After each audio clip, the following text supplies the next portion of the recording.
2022 is officially upon us. We have a brand new year, and to celebrate, we're going to go ahead and upload a banger. We're going to talk about the top remaining free agents going into the 2022 offseason because, again, baseball still doesn't exist. The owners and the players, they're going to get it done, but it's just taking a while. So we're going to talk about the top remaining free agents and predict the best landing spot / the best fit going forward. Now, I just want to say, if I do not mention your favorite team, it's not because I hate your team or I don't think that they deserve good players. It's just there are other better fits for the remaining free agents, if that makes sense. And the only two things that I'm thinking about: one, team need. Does that team need that said player? And also playoff potential. No one wants to go to a bottom feeder. I'm sorry. So without further ado, the first player I want to talk about in today's video, the 2021 World Series MVP, Jorge Soler. I think that he's going to go back to the Braves, and I've been on Twitter a lot because I had COVID, so I had really nothing but time on my hands. So I was looking at all of the predictions, and Braves fans,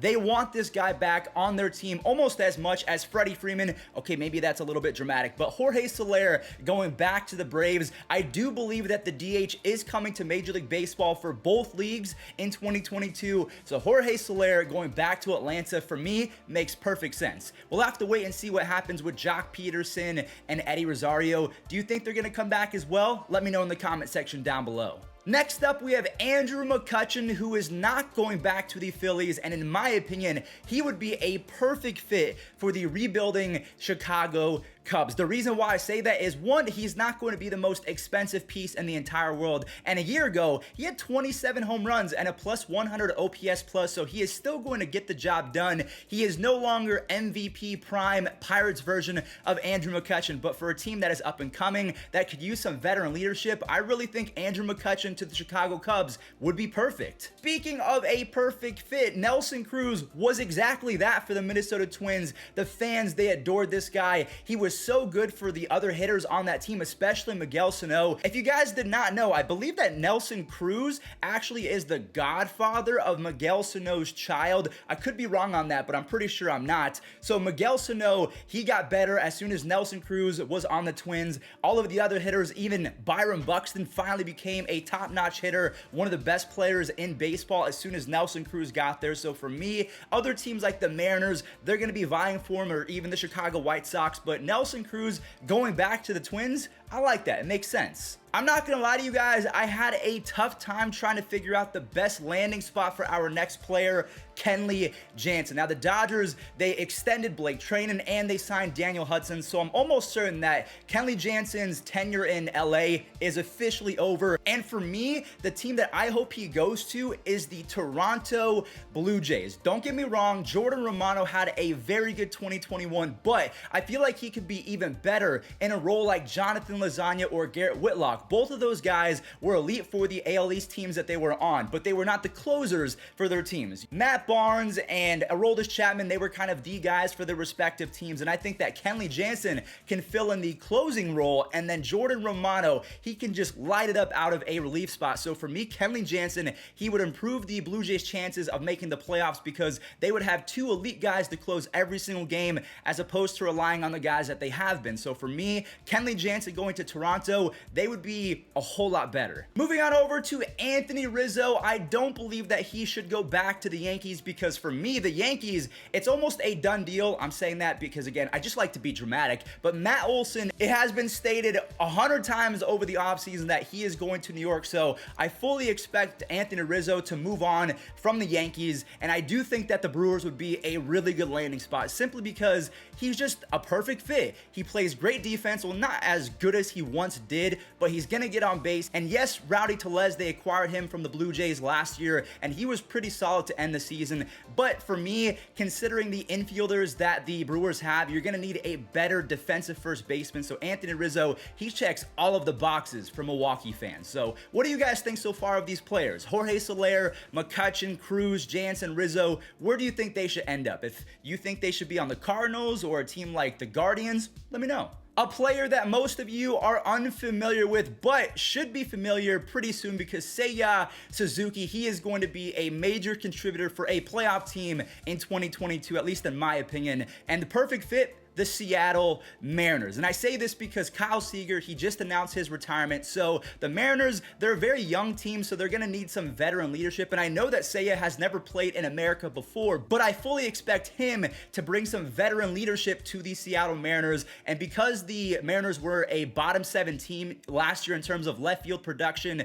Seiya, he is going to be implemented straight into that lineup, probably be a 4 or 5 hitter. He is going to play amazing defense over in left field for the Mariners, and they've done it before with Ichiro. They've done it recently with Yusei Kikuchi. Who knows if he's going to return back to Seattle, but for me, I mean, it's almost going to be a second home going to Seattle. I really like that fit. Michael Conforto, he did not have the best 2021, but just like his teammate Francisco Lindor, he ended it pretty promising. So I think a lot of teams are going to be interested in him going into the 2022 offseason. The Chicago White Sox should be the #1 team trying to acquire the services of Michael because they really need help in right field. Yes, they re-signed Lurie Garcia, and he was pretty good for them in the playoffs, but he is not going to be a guy going forward for them. Michael Conforto, he's got the power, he's got the defense. Yes, his speed and athleticism is not the same as what it was a few years ago, but he still has age on his side. Michael Conforto, one of the smoothest lefty swings in all of Major League Baseball. I think that would play really well in Chicago in a lineup with Luis Robert and Eloy Jimenez and Jose Abreu and Yasmani Grandal. High on base percentage guys, good defense all around. I think that would be a good fit. Carlos Rodon, he finally broke out in 2021 and almost won himself a Cy Young.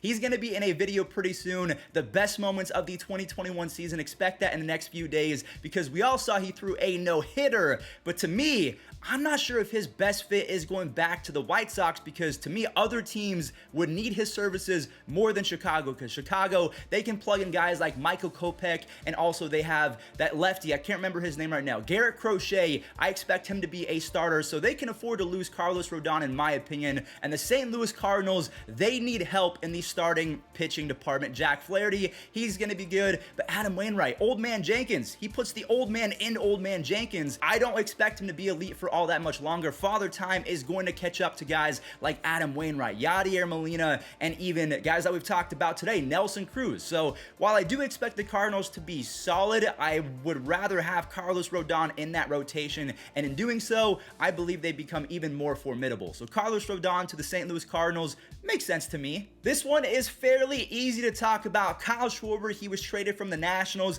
to the Boston Red Sox at the midway point of 2021, and to me, that's where he should stay. The Boston Red Sox and their fan base, they embraced him. He was a monster both in the regular season for the Red Sox and in the playoffs. We all saw that grand slam. So for me, Kyle Schwarber, an easy pick. Go back to Boston. It makes way too much sense. Now here's where speculation comes back into play because we expect the... Why am I sweating so much? Sorry, COVID is still kind of lingering in my system, so I'm a little bit tired. I still have some body aches and some chills, but we're pushing through it. Like I mentioned, some speculation is going into our next player, Nick Castellanos, because I believe in my heart the perfect fit would be the San Diego Padres, because Nick Castellanos, he brings so much swag to the game of baseball that I just want to see that happen.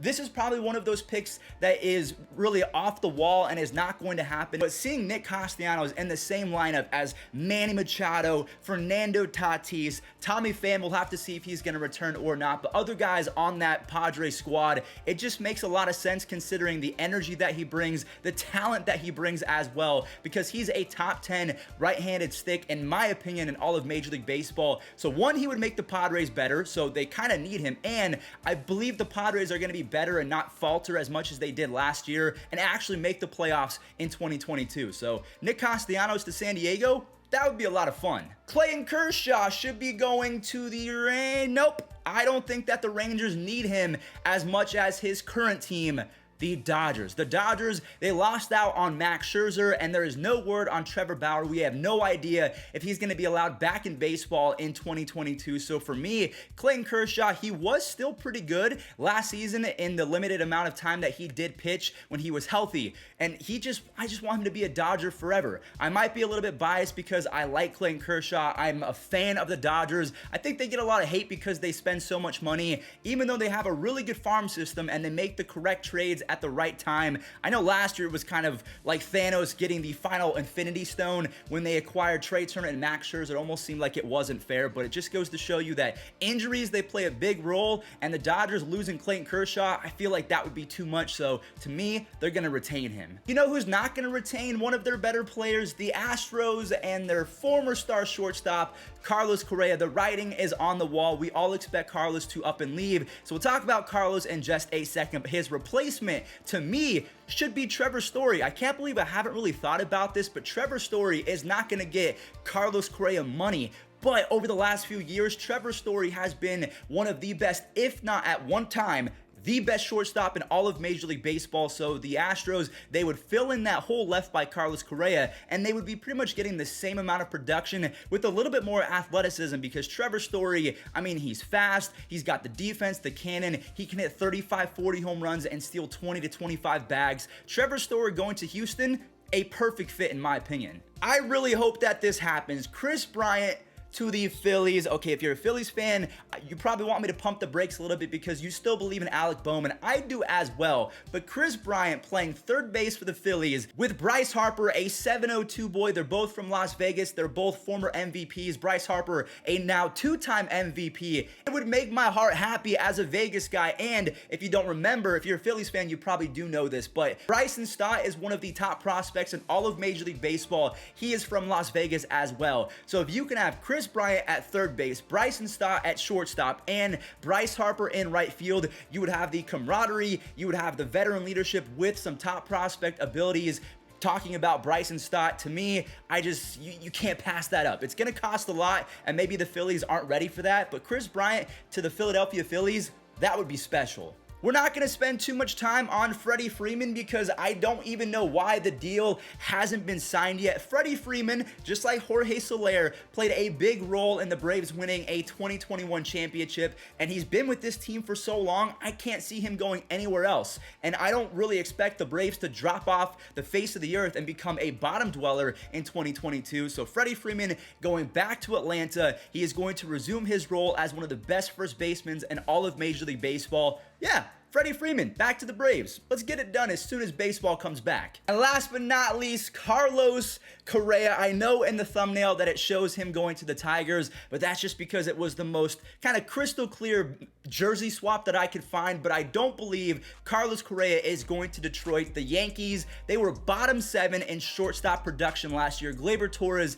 is a straight up liability, especially defensively, and his power has completely vanished. So maybe they move on from Gleyber Torres. Maybe they just move him to second base and hide him over there and his defensive issues. Carlos Correa, he would show up big time in the moments where the Yankees need him most. He's got the defense, he's got the pop, he's got the veteran leadership, and again, like I kind of hinted at, he becomes even better in moments where it matters most, talking about the playoffs. So that is going to do it for today's video. Thank you all so much for watching the first one of 2022. I wanted to bring you guys a banger. Let me know if you agree or disagree with any of my picks, and if I didn't talk about your team, which players would you want from this list?